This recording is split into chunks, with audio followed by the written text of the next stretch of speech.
தமிழகத்தில் இளைஞர்களையும் இளம் வயதுள்ள பெண்களையும் மிக சிறந்த முறையில் விளையாட்டு பிரிவின் சார்பாக,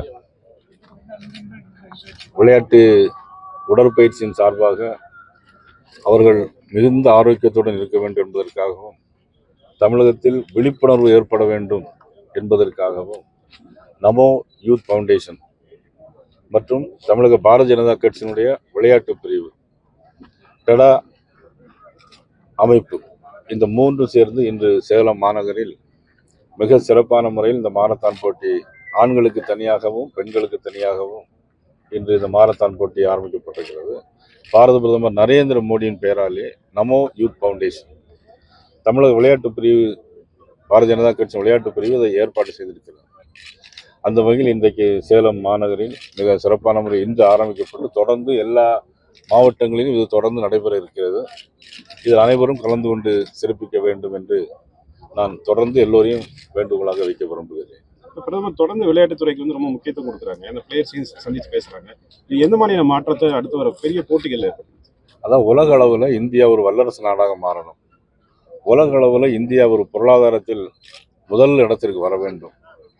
நம்ம நாட்டை நம்பிதான் மற்ற நாடுகள் இருக்க வேண்டும் என்கின்ற முறையில் நமது பாரத நரேந்திர மோடி அவர்கள் பல்வேறு எண்ணங்களை ஒரு தொலைநோக்கு பார்வையோடு செய்து கொண்டிருக்கிறார். அதே நேரத்தில் விளையாட்டுத்துறையை எடுத்துக்கொண்டாலும் நமது நாடு மற்ற நாடுகளை போட்டி போட்டு முந்தி கொண்டு வர வேண்டும் என்பதற்காக நமோ யூத் ஃபவுண்டேஷன் அவர்கள் தனியாக ஏற்பாடு செய்திருக்கிறார்கள். அதன் அடிப்படையில் தான் இன்றைக்கு இந்த நிகழ்வு இங்கே நடைபெறுகிறது.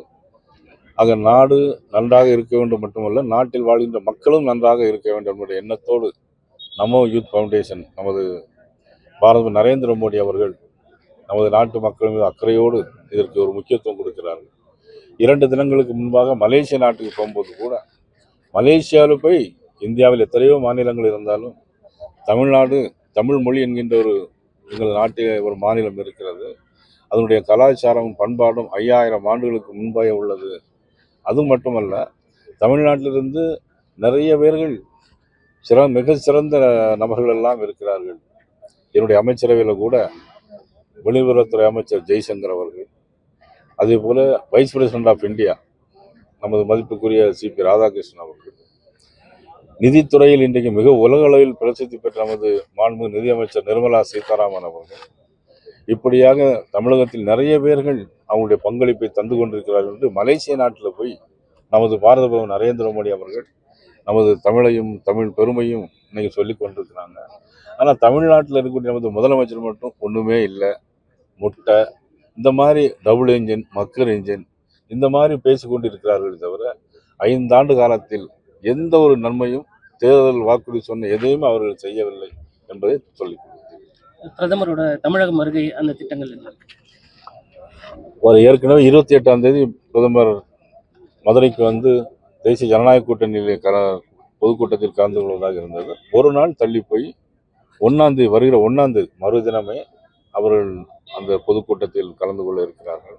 ஏற்கனவே மதுராந்தகத்தில் நாங்கள் ஒரு பொதுக்கூட்டமாக நடத்த வேண்டும் என்று தான் நினைத்தோம். ஆனால் அது உங்களுக்கெல்லாம் தெரியும், கிட்டத்தட்ட 5 பேர் கலந்து கொண்ட மாநாடு போல மிக சிறப்பான முறையில் அமைந்தது. அது தேசிய ஜனநாயக கூட்டணியில் மிகப்பெரிய ஒரு உத்வேகத்தையும் எழுச்சியும் இன்னைக்கு மக்களுக்கும் ஏற்பட்டிருக்கிறது. மக்கள் மனதில் ஒரு மாற்றம் வந்திருக்கிறது. அது மனமாற்றம், அது ஆட்சி மாற்றமாக முடியும் என்று தெரிவித்துக் கொள்கிறேன். இந்த கூட்டத்தில் என்டிஏ கூட்டணி இறுதி வடிவம் சார், இன்னும் புதிய கட்சிகள் வர வாய்ப்பு, இன்னும் வருவதற்கான வாய்ப்புகள் இருக்கிறது. தேசிய ஜனநாயக கூட்டணிக்கு தமிழ்நாட்டில் வந்து எடப்பாடி பழனிசாமி தலைவர் அப்படின்னால பாஜக சார்பில் ஒரு குழு அமைச்சிருக்கு பேச்சுவார்த்தைக்காக, அப்படிங்கிறது ஒரு சர்ச்சை இல்லை. இதுவரைக்கும் அந்த மாதிரி ஒரு குழு ஒன்றும் அமைக்கலை, பேச்சுவார்த்தைக்கு ஒரு குழு அமைக்கலை. அது நம்ம நாள் இருக்கிற தேர்தலுக்கு நாள் இருக்கிறது. சந்தர்ப்பம் வரும்போது எந்தெந்த தொகுதியில் யார் யார் போட்டியிடுவார்கள் மட்டுமல்ல, எந்தெந்த தொகுதிகள் யார் யாருக்கு ஒதுக்கப்படுகிறது என்பதையும் குறித்து பேச்சுவார்த்தை நடந்தது. அந்த 2 பேரை கொண்ட ஒரு அமைப்புக்காக கூட்டணிகளை, அதாவது பாரதிய ஜனதா கட்சி ஏற்கனவே ஆதரவு தருகின்ற அமைப்புகள், சமுதாய அமைப்புகள், இவர்கள் எல்லாம் பற்றி பேசுவதற்காக அந்த பேச்சுவார்த்தைக்காக தமிழகத்தை பொறுத்த மட்டும் திராவிட முன்னேற்ற கழகம் மிக வலிவு இழந்து இருக்கிறது. அவர்களே மிக சோர்ந்து போய் இருக்கிறார்கள். இவ்வளவு பெரிய கூட்டணி ஏற்படும் அவர்கள் கனவில் நினைக்கிறாங்க. அதற்காக இப்போது மதிப்புக்குரிய சகோதரி கனிமொழியுடன் மகளிர் அணி மாநாடு, அதன் பிறகு இப்போ நேற்று இளைஞர் அணி மாநாடு, இந்த மாதிரி தான் போட்டுட்டு இருக்காங்க. ஒவ்வொரு மாநாடும் போடும்போதும் அவர்கள் இந்த மாதிரி மிக மலிவான விலையில் பேசுவதும் பெண்களை தரக்குறைவாக பேசுவதும் தான் இன்னைக்கு திமுக வாடிக்கை வச்சிருந்தாங்க. இதே மாதிரி திமுக முந்தி கலைஞர் அவர்கள் முதலமைச்சராக இருக்கும்போது எமர்ஜென்சி போடுறதுக்கு முன்னால ஒரு மாநாடு போட்டாங்க. அந்த மாநாடுல மிக மிக கேவலமான முறையில் அன்னைக்கு உள்ள பிரதமராக இருந்த இந்திரா காந்தி அம்மையாரை மிகவும் மலிவான முறையில் திட்டினார்கள், பேசினார்கள். அதன் பிறகு அவர்கள் ஆட்சிக்கு வரவே முடியவில்லை. பிறகு ரொம்ப புரட்சித் தலைவருடைய மறைவுக்கு பின்னால் தான் அவர்கள் ஆட்சிக்கு வந்திருக்கிறாங்க. இப்பொழுது அதே இதை திருப்பி ஆரம்பித்திருக்கிறாங்க. இது நிச்சயமாக ஆட்சி மாற்றம் மட்டுமல்ல, திராவிட முன்னேற்ற கழகத்திற்கு மிகப்பெரிய ஒரு இழப்பாக அமையும். தேர்தல் தேதி அறிவிப்புக்கு முன்பாக இந்து சமய அறநிலைத்துறை கட்டுப்பாட்டுள்ள நூற்றுக்கணக்கான கோயில்கள் அவசர கதியில அவசரமா கும்பாபிஷேகம் நடத்துக்கான பணிகள் நடந்துட்டு இருக்கு. பல கோயில்களில் பொதுமக்கள் எதிர்ப்பையும் மீறி நடக்குது. இது பத்தி என்ன? அவர்கள் எப்படி இத்தனை கோயில் எண்ணிக்கையை காட்ட வேண்டும் என்பதற்காக இன்னைக்கு இவ்வளவு அவசரமாக செய்கிறாங்க. நிறைய கோயில்கள் வேலைகளே முடியாமலே இருக்குது.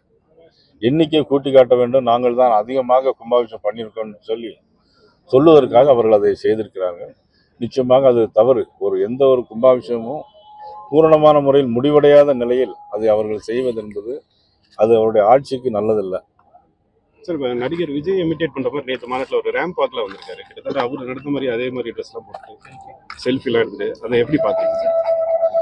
இவரு நாட்டினுடைய முதலமைச்சர், அவர் ஒரு நாட்டினுடைய பிரஜை, அவ்வளோ.